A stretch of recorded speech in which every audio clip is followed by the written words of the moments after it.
سورہ نور اتلسم سپارہ آیت نمبر 3 تر دې ځای شپږ احکام ذکر کړل د پاره د دفع د فحشا چې بے حیايي به د معاشرې نه څنګه ختميږي او شپږم حکم ذکر کړي. شپږم حکم هغه دی چې تاسو سره غلامانی غلام هغه سره کتابت کوي. کتابت دی ته وایي چې غلام مولا ته وایي زه به تاله دومره پیسې درکم او ما آزاد کا. معاهده وشي، لیکلو شي چې تر دې وخته پورې به ته ماله دومره روپۍ راکې. هغه نیټې له هغه پیسې پوره کړي او هغه وله ورکړي، غلام آزاد شي، هغه د خپلې مرضۍ ژوند بیا تېروي. الله تعالی وایي والذین یبتغون الکتاب مما ملکت ایمانکم، هغه کسان چې لټۍ کتابت دا هغه نه چې مالکانی خلاسونه ستاسو. فکاتبوهم، نو کتابت ورسره وکئ. ان علمتم فیهم خیرا، که تاسو په دې کې څه خیر مومئ، پوهیږئ په دې باندې چې خیر په دې کې شته. اوس د دې غلام د ازادۍ او د هغه د کتابت د بې حیایۍ د ختمولو سره څه تعلق دی؟ اصل کې غلام چې زندگی تیری نو دی به د خپل مولا په مرضۍ باندې تیری. د مولا د مرضۍ نه علاوه دی یو کار هم نشي کولی. چې هغه ورته اجازت وکړي نو کار به کوي، او چې اجازت یې نه کړي نو کار نشي کولی. تر دې چې دی ځان له څه ګټه وټه هم په خپله نشي کولی، هغه هم په اجازت د مولا باندې. مولا چې دله د خوراک دپاره څه ورکوي بس هغه به خوري. اگر چې شریعت دا وایي، مولا ته وایي چې ته د خپل غلام سره رویه ښه کا، خوراک ورله ښه ورکه، جامه ورله ورکه، هغه هم انسان دی، ستا په خدمت کې دی، ستا غلام دی. نو دا مطلب خو نه دی که نه چې تا نه څه زیاتې کېږي نه ورله ورکه، نه ښه ورله ورکه. لکه زمونږ په دې دور کې غلامان نشته، خو یا چې نو ډریوري خان سره یا ور سره په کور کې خالای، هغه ول د کور خدمت کوي، د کول کار روزګار ور سره کوي. دی اکثر لاړ شي، ډریور ور سره دی لاړ شي چرته چرینو په دغه باندې ټور باندې لاړ شي او روټۍ له لاړ شي هوټل ته. په هوټل کې دی روټۍ وخوري او ډریور ته چې نو ست قدرې هم نه کوي. ناسته خو لا لرې خبره ده، ست قدرې هم نه کوي، ځکه دته په دې باندې ځان بدې ښکاري چې زه به اوس دا ډریور د ځان سره کینوم، ځکه زه خو خان یم او دا خو نوکر دی، زه به اوس نوکر د ځان سره کینوم. حال دا و چې حدیث مبارک کې راځي، جناب رسول الله صلی الله علیه وسلم وایي چې یو خادم یا یو غلام ستا دپاره ترکاري تیاره کړه، روټۍ تیاره کړه او رویړه تا ته یې کېښودله، نو یو نوړی دوه نوړی ترېنه دله ورکړه. که ځان سره یې کېنولی شي خو بهتره خبره ده، خو بعضې وخت کې سالن ترکاري یا تیارې هغه محدودي، نو چې محدود دی نو یو نوړی دوه نوړی ترېنه وله ورکړه. وایي ځکه د ستا دپاره لوګي برداشت کړل، د ستا دپاره منډې تړلې ووالې، نو څه خو ورله ورکړه که نه، چې د هغه زړه خوشحاله شي او هغه مطمئن شي. نو دی به ډریور چې نه هغه هلته کښېني، خالا به د ده ټول خدمت وکړي، د سره به بچي هم ناستي، دی به هم ناستي، خوراک به کوي، هغه به ترېنه ګیر چاپېره تاویږي یا به لاړه شي اخوا بودرېږي، دی به خوراک وکړي، هغې ته به څه میلاو نه شي. دا انسانیت نه دی. انسانیت دی ته وایي که یو سړی ستا په خدمت کې هم دی، خو چې ته د هغه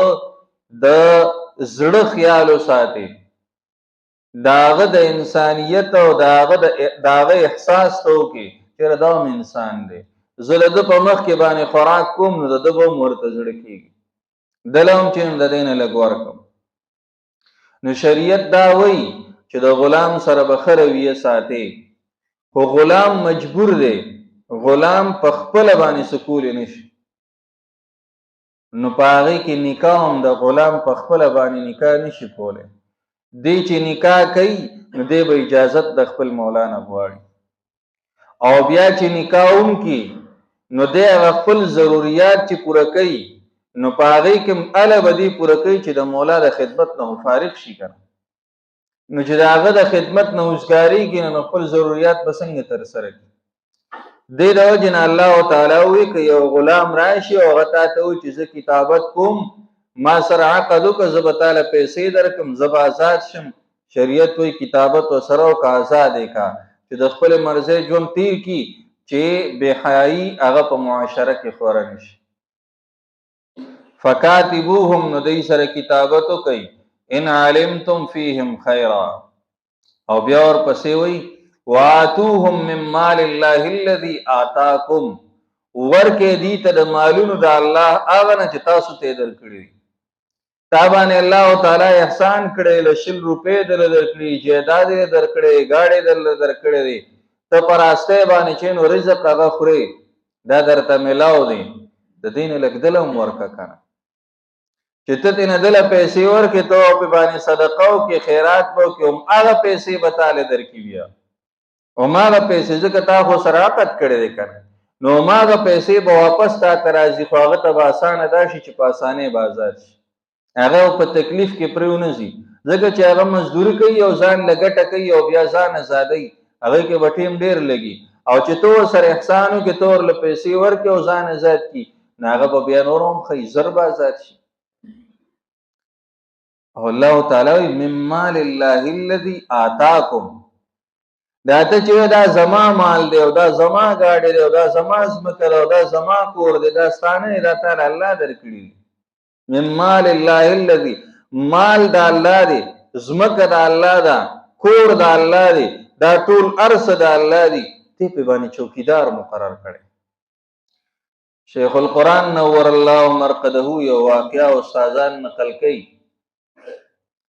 یو ځل ولاړو زمیندار چې نو دې څاروي ته ګیا چوله،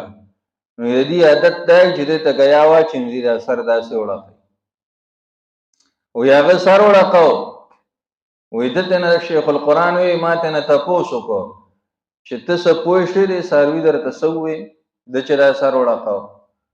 وایي هغه ما ته زمیندار راته وایي چې دا خو د دې عادت دی نو چې ګیا ورته اچوي دا چل کوي. وایي ما ورته وایي چې نه عادت نه دی، تا ته دا وایي چې ګوره دا رزق مال الله راکړی، ته زما نوکر کړی، تا ته وایي چې دله پرې ټیم باندې رزق یوسه، ګیا دله پاره یوسه، دا ګوره تا نه ده راکړی، که تا نه راوړه نو ماله به الله بل څوک مقرر کړي و، هغې به ماله دا رزق راوړي، دا ګیا او دا واښه به یې ماله راوړي، نو ګورې په ما باندې اثباتنې مه کوه، دا راله الله ته نوکر کړی، دا راته دا اشاره کوي ښه، دا رزق الله تعالی ورکوي او هر چاته چې نو هغه میلاویږي، دا ورکړه د الله ده، چې الله تعالی په تا باندې احسان وکړه، لږ چې دی نو په بل باندې احسان وکړه، هغه له ورکړه، تا باندې به هم راته شي، تا باندې به نور هم خوشحالي شي. زمونږ خلک یا چې ورسره سنئ د پولی پړق ته ناست دي، نو دی به چې دی نو هغه ذکر و اذکار هم کوي، دی به منځونه هم کوي، دی به تلاوتونه هم کوي، دی به نور نیک کارونه هم کوي، خو چې کله وله لږې پیسې راشي نو بیا یې برید ته وکړي او بیا یې نشه چې دومره اوچتی چې په کچه درخواست د سره خبرې هم نه کوي، او بیا چې نو چېرته غریب ته چې نو په دې حیثیت هم نه ګوري چې دا هم یو انسان دی او داسې حالت په ما باندې هم تېر شوی، یا هم دقه حالت په ما باندې اوس هم الله تعالی راوستی شي، هماغه حالت را باندې اوس هم راوستی شي، مال خو د لاس خیرې دی، نن به یو سار بني، دا سوچ نه کوي، خو هغه چې نو غریب هغه زوري، غریب له چې نو زور ورکوي، غریب په انسانانو کې نه شماري، زموږ ته څه شی زموږ د معاشره کې دی مانا څه شي شاخیل دی، نه وایو که نه وایو، پرېږده مړه د ده څه حیثیت دی، یم خو زه یم، خاندان مې هم اوچت دی او پیسې هم را سره ډېرې دي، دی به زما څه وکړي، هغه ستاسې نشي کولی، غریب دی، ظلم به ورسره وکړي، زیاتې به ورسره وکړي، نو پاتې کېږي نه. قیامت را روان نه دی، قیامت کې به همدغه غریب د دې ګریوان نه رانیسي. تا ما سره په فلانې موقع کې زیاتې کړی، ظلم دې کړی، دنیا کې مې درنه تپوس نه شو کولی، نن درنه تپوس کوم، اوس به راله نیکۍ راکړې، اوس رانه ځان خلاص کړه.